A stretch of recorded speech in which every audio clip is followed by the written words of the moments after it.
Oh,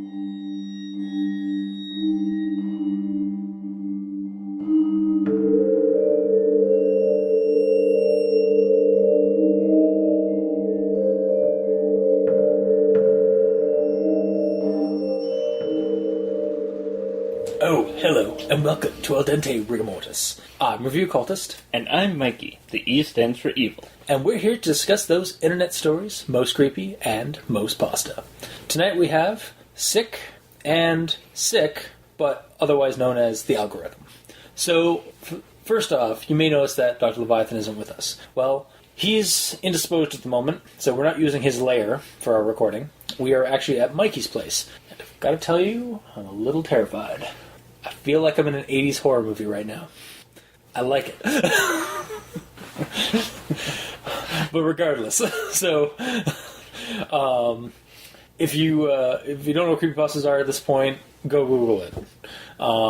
In short, they're short internet creepy stories that get copied and pasted across the internet. So yeah, we're doing a short pasta called Sick, and then we'll follow it up with The Algorithm by Josef K, or part of the Josef K stories. So we'll jump into Sick. You can check it out at Creepypasta.com. There's no author as far as I could tell. I looked around, didn't really see much. And yeah, we're good. So the narrator is dreaming at the beginning of the story, or at least referring to a dream that he had, a rather disturbing dream he had a couple of days ago. But apparently he's sleeping fine now. But the dream he had back on Sunday or Saturday wasn't very pleasant. So he's going to describe that to us. So he's in this horror video game little town. And he literally says think Silent Hill or Alone in the Dark. Thanks for describing this creepy town in a reference.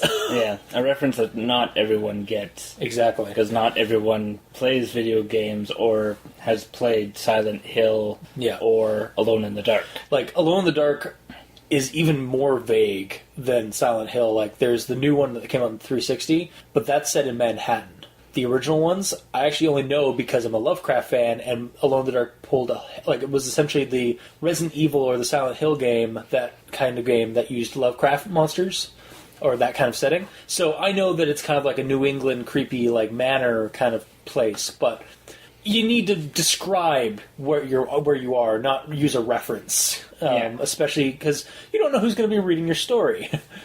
Not everyone who reads your story is going to know what Silent Hill or what Alone in the Dark's setting is. Mm-hmm. Actually, to be honest, I think Alone in the Dark's, if he's referencing the original ones, then apparently it's a Victorian New England town, or a manor. Mm-hmm. But I think in the later ones, there's also ghost towns. Regardless, we're off to a great start.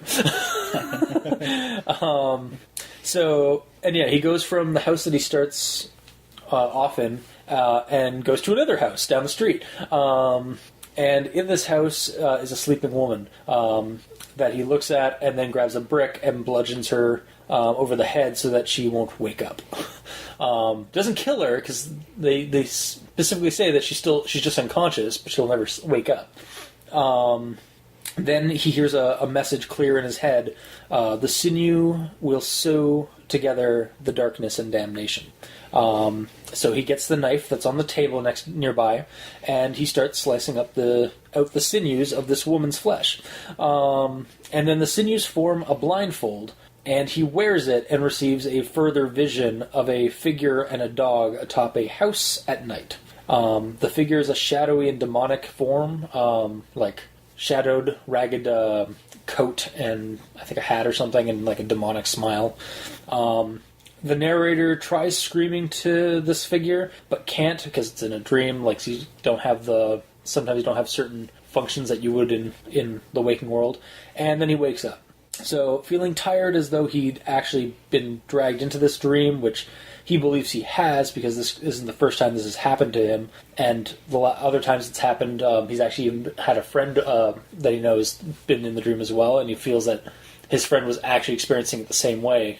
The shadowy figure has grown in form in his mind and whatnot, and he feels that it needs a host, and that he has been chosen by this shadowy figure to be its vessel and whatnot. And the story ends with him kind of welcoming this prospect.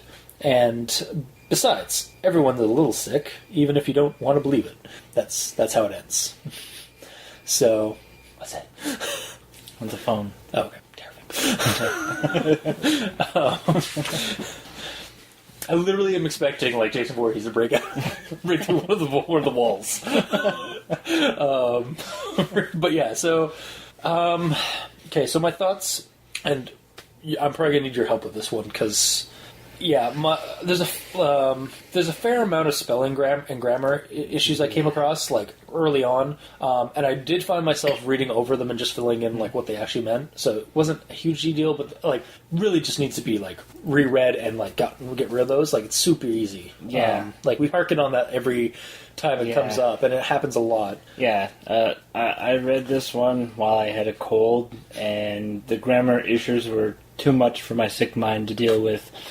It's just many grammar issues in one story. Just like, no. It's a neat spiral into of a man going insane, and like getting this dream vision, like kind of like almost like an Inception style kind of like dreamscape. Except that it's not really. There are parts of it that are described. Like he describes in a lot of his movements and his steps of what he does in dream or in this dream, but he doesn't really describe the dream, the environment entirely well. Like, he gets like key spots, but like again, like we said, like he references like things that are like it, and you can't do that. You got to build the atmosphere better. Then, if you're in a dream, which obviously it's been established it is a dream. You're on a one-track mind. If you see a doorknob and it takes your fancy, that's all you're thinking about during the dream. Is turning it and things like that. So you actually think that it's more accurate as a dream journey? Yeah. As it actually is capturing that mentality of like how you feel like in a dream. Yeah. All right. That's the way I see it, and unfortunately, a lot of dreams, if you have written them after you've woken up, are disjointed. Yeah. Which this really is. Yeah. Yeah, like it's just like he's in this one house, and then he walks out and it's almost pitch dark now. And it's a creepy like video game horror town that he's in. So then he goes to another house. Like it's pretty straightforward. Like it's dream logic. Like you just in dreams you just kind of like straightforward. Yeah, I go to this place. It makes perfect sense. Mm-hmm. But when you're telling a story, you need to not just like I could easily see this actually being like somebody like he wrote like he actually had this weird dream where he did this, and then he decided to make that the creepypasta. Yeah. But you need to like tell more of a story there. Like you need to describe more what's going on, not just you need to flesh it out. Don't leave it as a disjointed dream journey. Like elaborate and like refine that dream journey. Like make it more of a narrative so that it's more interesting. Because that's the problem with the story was that while I was reading this first part, like until the end, like where we still like, well, what the fuck is with this dude on a roof, and like what is that all about? And then it's over. But up until that point, like it was just like kind of a little bit of a slog for me, like to read through, because it was kind of keeping me in, but at the same time, but more or less just kind of confused, like what's going on.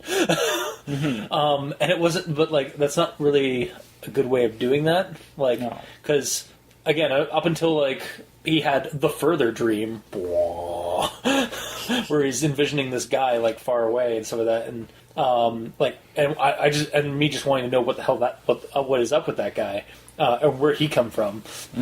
Like the beginning of the story, like his description of him, like his journey up until that point is just like let's keep going, come on.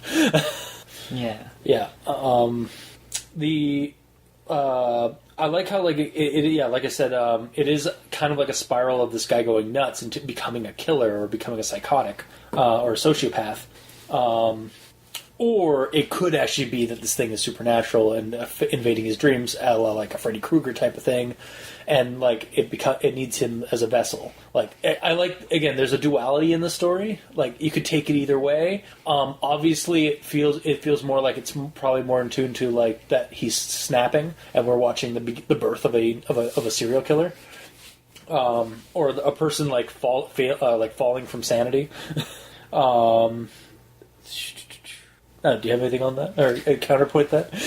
Well, for what I got, it's just essentially someone decided to write their nightmare. Yeah. After potentially playing Silent Hill or Alone in the Dark, and potentially watching a horror movie, something, and basically you wake up after a nightmare. It's not your typical waking up. You could be like full sweat or sort of a panic wake up and stuff like that, and that could be misconstrued as becoming possessed.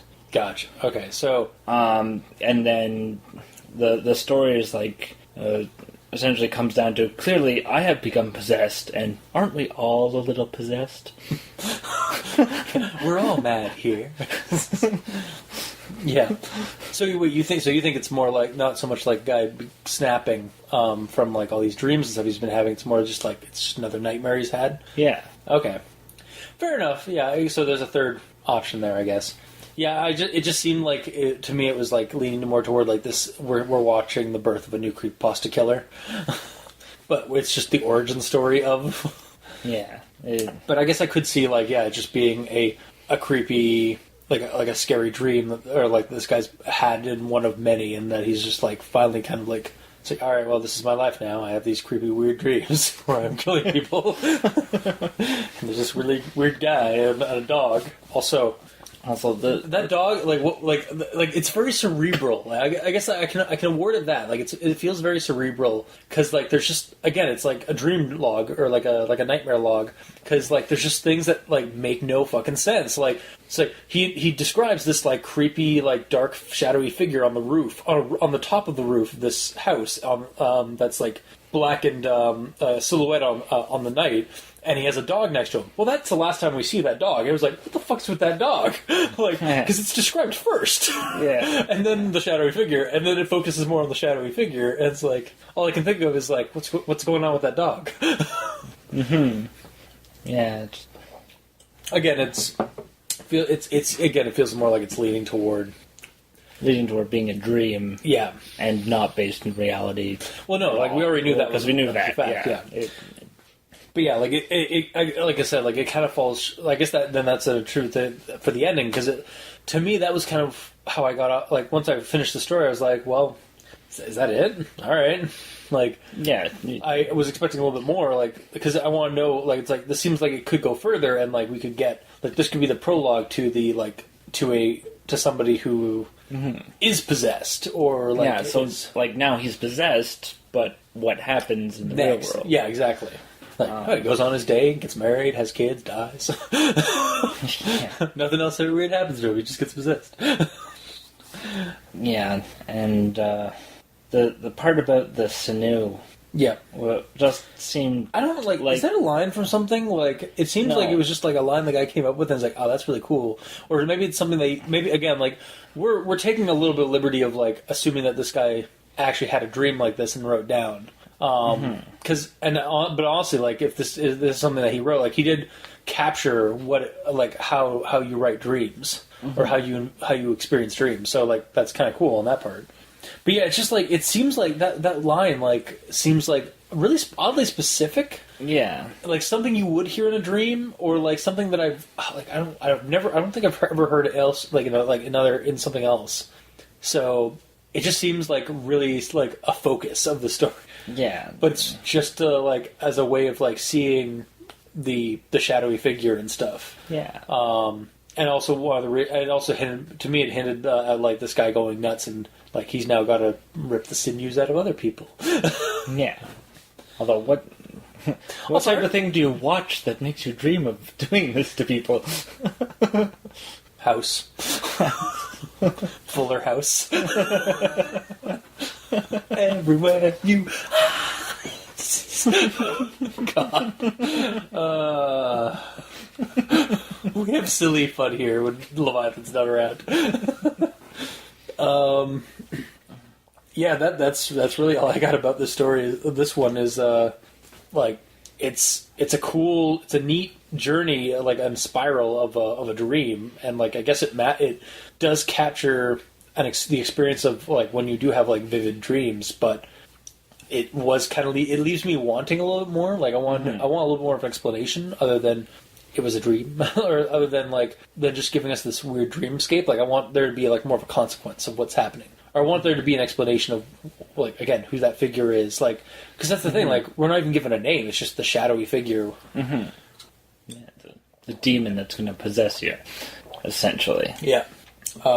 Did you have anything else on this one? Not really. I guess it's time to make recommendations. We'll save it till the after. We'll save it till after. You're like, oh. Yeah, we'll save it till we finish Algorithm. Okay. And speaking of, Algorithm, otherwise known, it's also called Sick. There's two titles that it kind of goes by. It's from the Josef K stories, which are written by Cameron Suey, who is one of the more popular creepypasta writers. In fact, I'm surprised that actually after 2 years of this, we haven't really done any of his stuff. I think we may have been... we obviously were given a suggestion for this one, because this is actually from our suggestions list. But I'm surprised it didn't come earlier. And because he's one of those writers that are a little bit more popular, like Slime Beast or... I should have looked it up earlier. Or other more... I do it in air quotes, audience. Prolific creepypasta writers. But he's more well known, and like he has a very large volume of work because it seems that he writes a lot of stories, a lot of creepypastas, and puts them online for people to get feedback and whatnot. Because I think I actually saw the algorithm. I went onto his website where the algorithm was, and it was under first draft.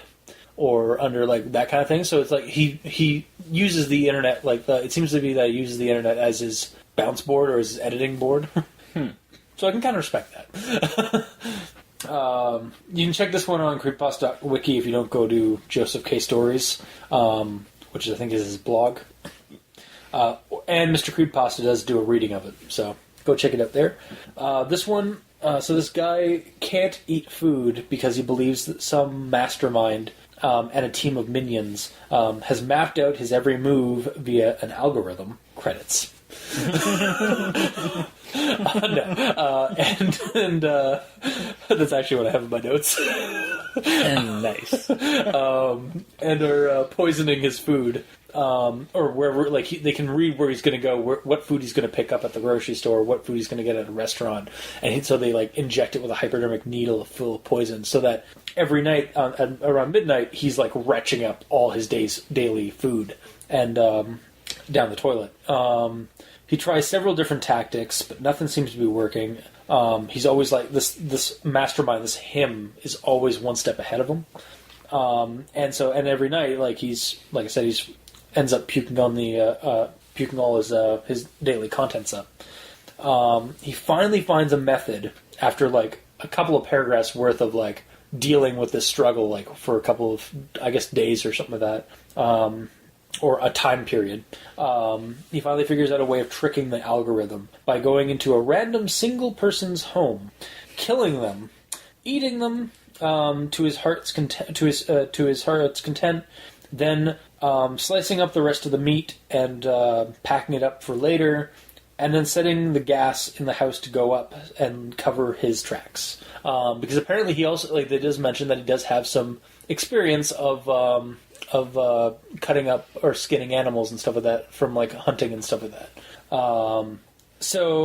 And then when he returns home, he's finally full and content, and he sleeps, and he realizes that he's beaten the system, and that he'll have to do this more in order to sustain himself and beat the system. But his old world is dead, and he is a free man.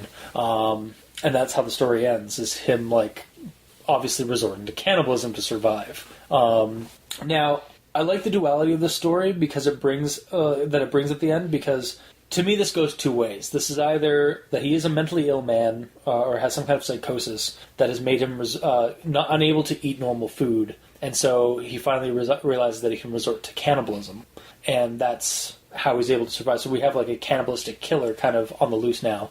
Or there is some kind of supernatural ailment at work here, and him is not actually just some figment of his deluded mind. That it is some kind of maybe not the team of minions, but it is some kind of like supernatural. Like maybe that was what gave him. Like maybe this mastermind character is like a master version or like a master creature that like gave him the element. Like kind of like I was kind of like giving. I want to kind of give it like a vampire kind of analog because like a feeding and stuff. But it's not really. It's not so much that as like more like just maybe a Wendigo kind of thing.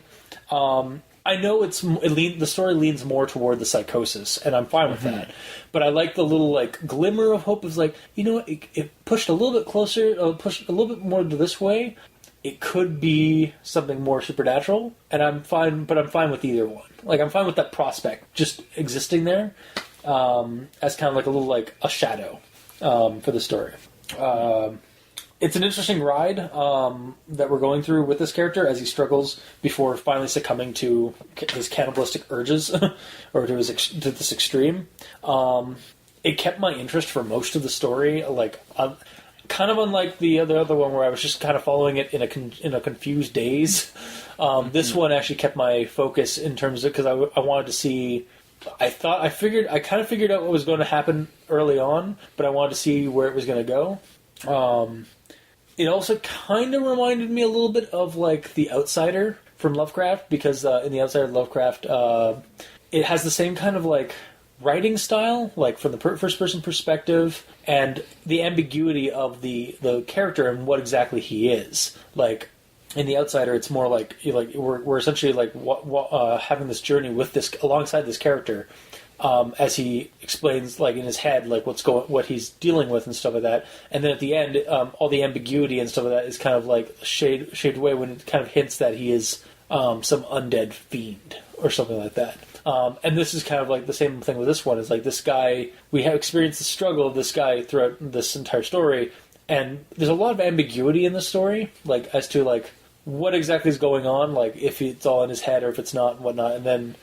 Like how he finally like gets past the fact that he can't eat normal food, he becomes a monster essentially. We watch the spiral of a guy go from sanity to insane.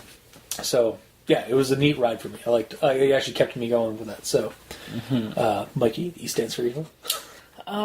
Well, I saw it more of just paranoia.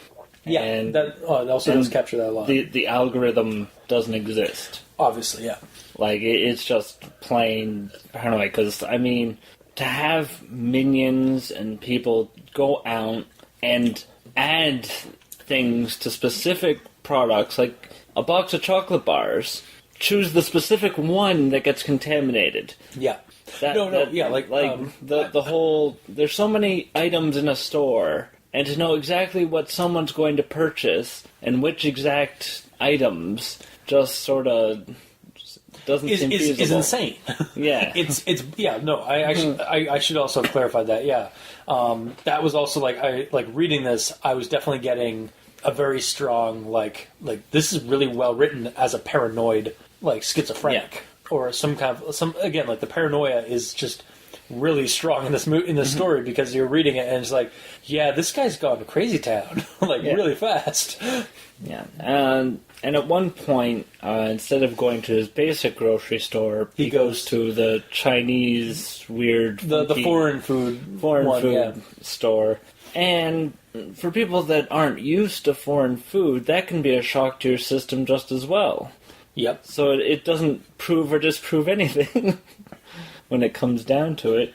And then, I was fine with it up until a certain point. Okay. And that point is the chocolate bar.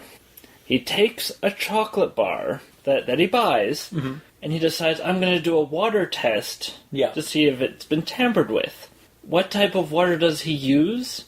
Rust-colored water. Yeah, I was surprised by it. I was like, what? And that tells me that essentially it's not food-related, it's water-related. Because rust-colored water is a breeding ground for bacteria. Yeah. So he's living where he's living. It's not the water, obviously, it's not the food really. It's the bacteria from the water. This bacteria is what's driving him nuts. Yeah. So he takes this chocolate bar and he puts it underwater. Yeah. And bubbles come out, thus contaminating it. Yeah. And he eats it anyway. Yeah, because he can't resist it, because it's like, it's food. Yeah. Like, maybe it'll be good. So... No, yeah, like, again, like, it lends itself more to the, like, this guy is sick, both physically and mentally. Yeah. And it's being influenced, again, I'm not saying that it could, like, I'm saying that there's a hint of supernatural, like, that could be supernatural if you really wanted to be there, but more or less it does lend itself more to the psychosis. Yeah, and then the whole cannibalism, he knows exactly where that food came from. Yeah. And chances are he's preparing it in a house that doesn't have rust-colored water, if he's cooking it up or anything like that. Yeah. Yeah, there's a lot of... again, like where's the ambiguity and like the vagueness, I guess, of the first story, like Sick, kind of didn't lend itself entirely to this one. This one felt a little bit more satisfying because there was more room for the mind to like figure out what was going on. Yeah, and continue on with the rust-colored water. If he's paranoid, about what he's ingesting, why isn't he paranoid about the water? He is actually. Because after he does that food test, he starts collecting water on his roof from rainwater to drink, rather than and even bathe. Or then he decides like, I'll just stop bathing. So it really kind of makes you wonder where the hell this guy is. Yeah, like what his living conditions are. But again, and why didn't he question the water sooner? Yeah. Well, I can attribute that to just him being insane, or kind of already being like disturbed. But yeah, it is something that's like, why is like this guy clearly needs help? Yeah, like a lot of help. I mean, for all we know, he might even not even be like, he might be like a homeless, like kind of like maybe not homeless, but like really like low end income and like just trying to survive kind of thing. He has enough money for groceries. Yeah, that's and true. specialty groceries too. That's true. I don't know.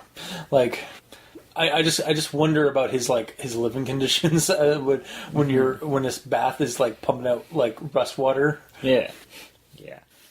Honestly, you know what? That could even be like, maybe that's the hint of the story, is that something's like of the origin of what's going on, is that it all started with the rust-colored water. Yeah.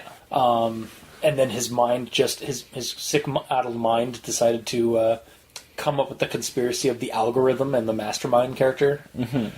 Yeah, and then there's the other issue that you run into with cannibalism, mad cow disease. Yep. So he's already crazy, and now he potentially has a crazy disease. Crazyception. Yeah. Yeah, so it just keeps... The cycle continues, and we have the birth of a new serial killer. because of poor water conditions. Mm-hmm. Really, it's just the story has a message. Check your water more often.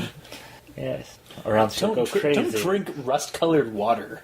Like, what's wrong with you drinking that? Like, I would not be drinking that water. Like, as soon as I saw that in my tap, it's like, oh, I'm not drinking that. Yeah.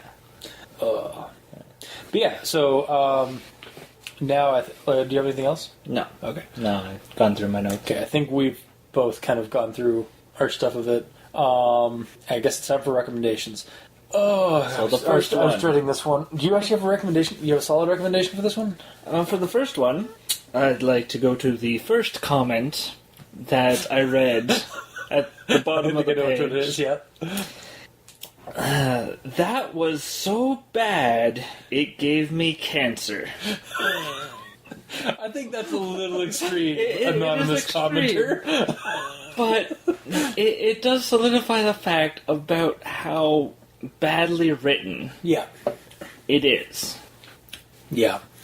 I honestly, personally, I didn't know how, when I finished reading it, I was like, I don't know if I want, how to recommend this. Because I was confused for most of it. Mm-hmm. While I enjoyed the ending of the story, the escalation, the reveal of this the set of events that happened with revealing of this creepy figure in the dream, that's about the only thing that I really enjoyed about the story, because otherwise it was just confusing to keep going. Mm-hmm. The spelling errors and grammar were prevalent throughout the story, and they really could have just been, like, again, a simple reread of your own story, and you'd be able to find those errors and correct them. So, yeah, I can't recommend this one with that alone, like, with just that one, like, because, again, like, either I want to, like, it's either... I was confused while reading it until like the very end, and then it kind of got cool. But then it ends, and so we're left off with this this twist that you get at every, like, in so many creepypastas, where it's like dun dun dun, and then like everybody's sick. Yeah, exactly. It's like like where the guy's like, all right, so the guy's snapped. He's going to start going killing people in the real world. Like that's but like it feels like an origin story for a creepypasta serial killer. Mm-hmm. But I want to read that story, not this one, or at least have this one be a preface or something. Exactly, have this one like maybe tacked on in the beginning to give us a little bit of a preface to the killer, or maybe even have it like near the end where we like read this in one of the investigators of from that other story that doesn't exist, reading one of his journal notes or something like that. That would be interesting. But no, it's just. There's a lot of out of context in the story. Like it started off with the references, because even though I know about Silent Hill and know about Alone in the Dark, I know that that's not a good thing to do in a creepypasta. Yeah. For context, and then the rest of the story, I think that's one of the reasons I was so confused for most of the story, was that I didn't have a lot of context on what the fuck was going on, other than it was a dream. So like, who's this? Like again, who's this figure? The shadowy figure on the roof? Who's this dog? That dog's gone. That dog doesn't get talked about again. Like, oh, so you just happen to know, like, that you've been put into these other like situations in dreams. I think you mentions one where like it's in a school and he's being attacked by ravenous monsters, and stuff like that. But like, there's no context to like you need to build some kind of like ground for your reader. For your reader to like plant themselves on and experience this, not just like throw them into this dream experience. That's more personal to you if he is indeed writing this from a nightmare he had. Yeah, I can't recommend it because it's just too confusing, like as and out of context for me. So I'd like to read the story that comes after, where we actually meet the serial, like have his actions affect the real world. But otherwise, it's just like there wasn't enough. There wasn't even enough context for this dream sequence. While interesting to a degree, wasn't really creepy. I mean, it was kind of gross, like him slicing up that girl. And it's almost borderline gore porn. Yeah, exactly. So, yeah. So it's not recommended. No, I won't recommend it. I don't think you will. No, I'm not recommending it at all. Yeah. And while I do think that some of the commenters were a little too... Because some of the other ones, I mean, the cancer one's a little funny, but like there are other ones. But who was Shadow? But like it's like this is so stupid. Blah, blah, blah. It's like I think there's like like there's an idea here, but it needs more. Yeah, and you need to refine your story. Yeah, is really what it boils down to for me. And then so that's it for Sick. And then for Algorithm, well written, much better written. Yeah, much better written. I did enjoy the read. I enjoyed the journey of insanity that we watched, or that we reread. Again, it's one of those stories where by the end, I was like, all right, and now we're going to witness a new creepypasta serial killer. I want to read that story. It was very, like, these two stories were very similar. Yeah. But, like, one was done a lot better. Yeah. I'm not saying it's perfect either. Like, there are some parts... I feel probably could have been done better. Trying to think of it, I don't recall one. Do you have anything that, like... Well, the whole algorithm... Well, the algorithm thing lends itself to the paranoia and the conspiracy theory this guy's built up. It does, but at the same time, it seems almost too far-fetched. You say it's too far-fetched. To me, it actually... It has the right amount of it, because we don't really jump out into this movie. The story doesn't really go in slow about this guy's crazy. Like, this guy's pretty crazy going early on, because he thinks that... Because when he starts talking about, like, this mastermind that's... And he doesn't actually use... In the story, they don't actually use mastermind, but it's just always referred to as him and his team of like, minion ninjas.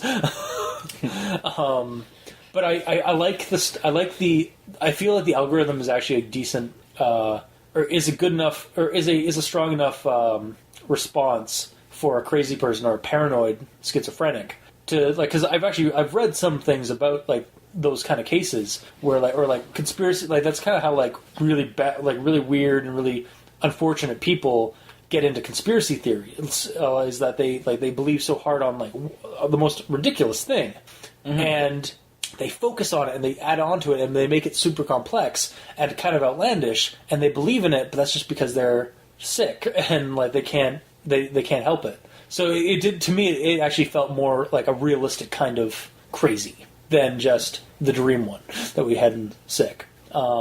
So I honestly think, I actually think the algorithm worked, at least for me anyways. To me it worked better, or like as a, to heighten up the paranoia that this guy is going through, and like as you were experiencing it through the story. Well, my issue is that the algorithm is more of just a conspiracy theory, like you touched on. Mm-hmm. Like, he's saying that there is an algorithm, but we know there isn't. Yeah. And it, like you said, is ninjas. Yeah, like he's like they know his every move. They know, like they must have gone into that restaurant and poisoned all the food, and poisoned the food that he was going to eat. He exactly was going to eat, or go down the grocery aisles and inject all the food that they knew he would touch with the hypodermic needles. Yeah, it's insane. Like it's entirely. I'm not disagreeing. Yeah. That it's the most gonzo, like ridiculous thing I've ever heard. I'm just saying that to me that's actually believable as what a crazy person would think as he's going through the story. I mean, to a logical mind, no, of course not. That's so in the realms of fantasy. It's laughable.